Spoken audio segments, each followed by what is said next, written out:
President Trump declassifies a purported foot-high stack of Russiagate documents as recall efforts to oust Governor Newsom in California have gained over 1 million signatures.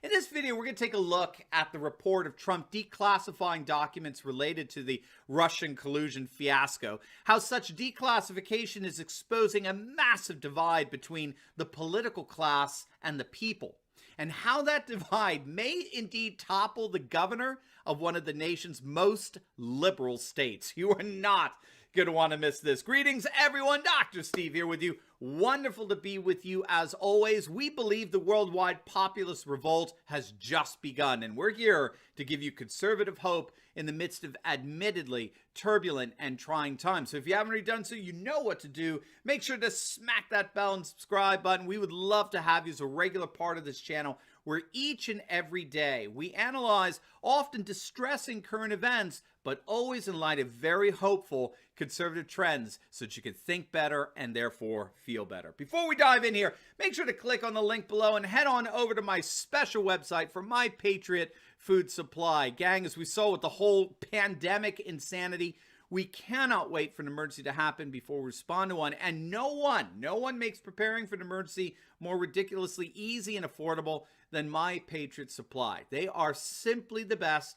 Their food kits last up to 25 years in storage. They include breakfast, lunches, and dinners. And best of all, they have a guarantee policy that's going to absolutely knock your socks off. And if you act right now, you can save 20% off a full 4-week emergency food supply when you click on that link below to my special website. So do not wait. I've got my food supply. Make sure you get yours. Click on that link below or go to preparewithsteve.com. Save 20% off your very own 4-week emergency food supply today. All right, gang, let's dive right in here. President Trump is going to start declassifying documents related to the investigation into the whole Russian collusion fiasco. It was a story that was broken by John Sullivan of Just the News, and it has been picked up by a number of media outlets. This one from PJ Media.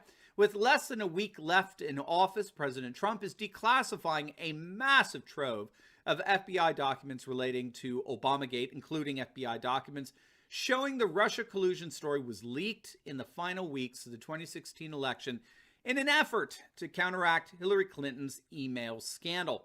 The documents could be released as early as Friday, that would be today, and are said to include FBI interviews and human source evaluation reports for 2 of the main informants in the Russia case, former MI6 agent Christopher Steele and academic Stefan Halper. And it basically goes on to point out that these documents, which again at the time of this video have yet to be released, do confirm many of the details that we now know surrounding what many are calling Obamagate or Russiagate, the deliberate spying on the Trump campaign authorized through FISA warrants.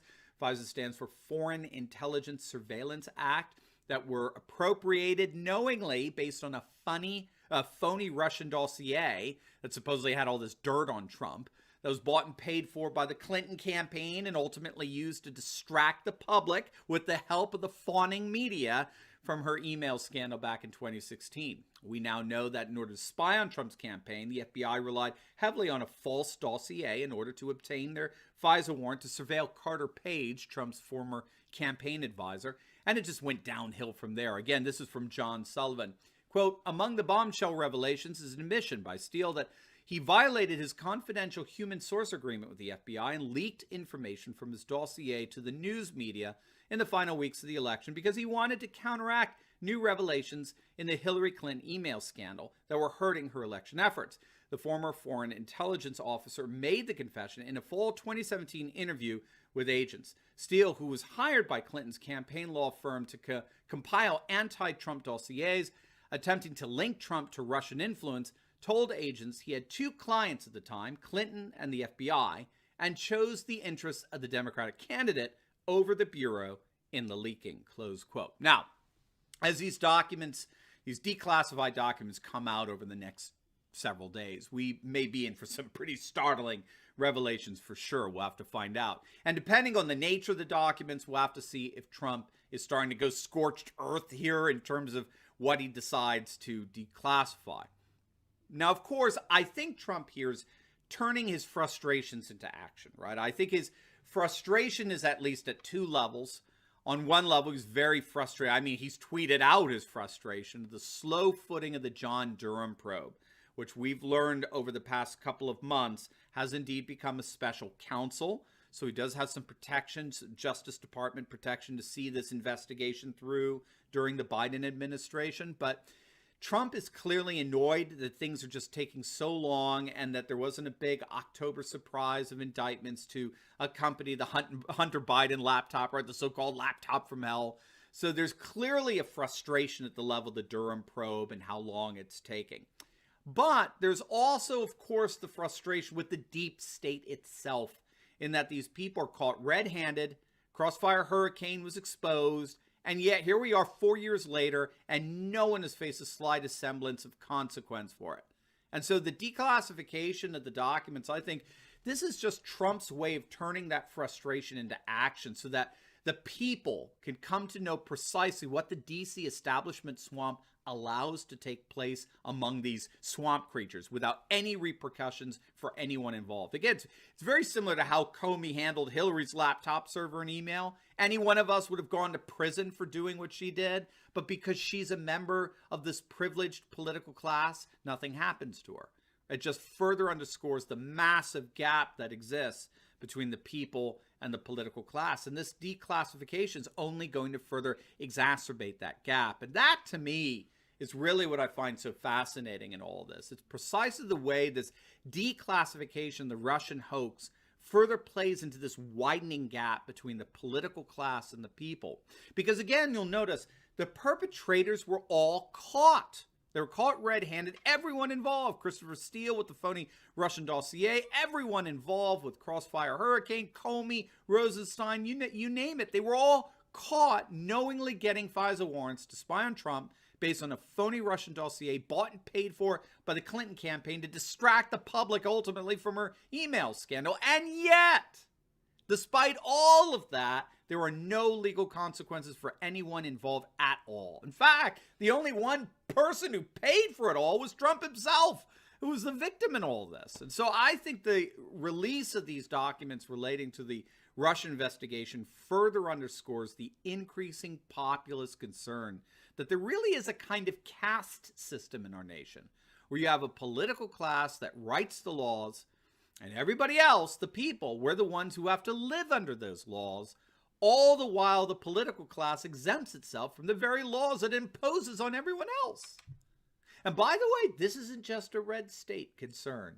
A populist revolt is brewing in the bluest of blue states as well. But first, in response to the latest big tech purge that we're seeing of late, we here at Turley Talks are currently setting up a number of different alt-tech sites so we never ever lose touch with each other. And we would love to share with you all the different sites that we're on, and you could find out by simply clicking on the link below and signing up for our alternative media directory. This directory is going to make sure that you find precisely the alt-tech site that's right for you, and best of all, you'll learn how to think better so you can feel better, but without the threat of censorship. It's absolutely free, so make sure to just click on that link below and sign up for our Turley Talks alternative media directory today. All right, gang, so I'm sure you've all heard by now that Governor Gavin Newsom in California may learn the hard way that there is an increasing resentment against politicians passing laws that they then exempt themselves from following. The petition to recall Newsom that we've been reporting on has indeed passed the threshold of over 1 million signatures. They have 9 weeks to get the next 500,000 needed to place the measure on the ballot. This is pretty darn impressive. Their website, recallgavin2020.com, is calling for his ouster, and one of the reasons is because of the ridiculous double standard that Newsom was caught in. Newsom, of course, was humiliated when he was caught attending a birthday party that violated his own COVID-19 restrictions. At least part of the party was clearly held indoors without masks and far beyond the gathering limit of 3 households together at a single time. It was and remains a political disaster, of course, and with the latest round of extreme COVID restrictions, it just seems to be blowing the roof off of Newsom's administration. Organizers of the recall already have enough signatures for the California Secretary of State to order registrar recorder officials in every single county in the state to begin hand verifying every petition that has been collected.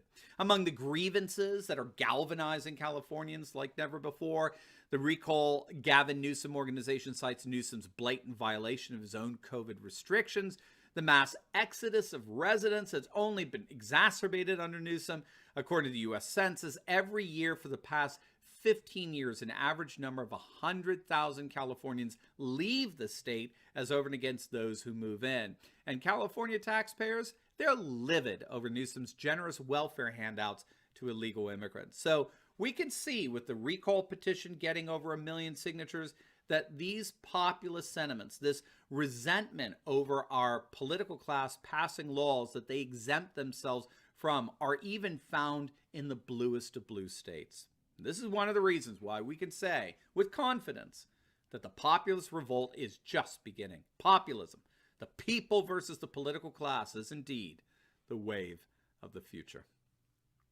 Now, before you go, make sure to like this video, comment down below, and subscribe to my channel. And you'll definitely want to check out my latest video. I just uploaded it on how Liz Cheney and the neocons are facing a massive backlash as 2 rural counties have voted to secede. You're not going to want to miss that. So make sure to click on the link, and I will see you over there.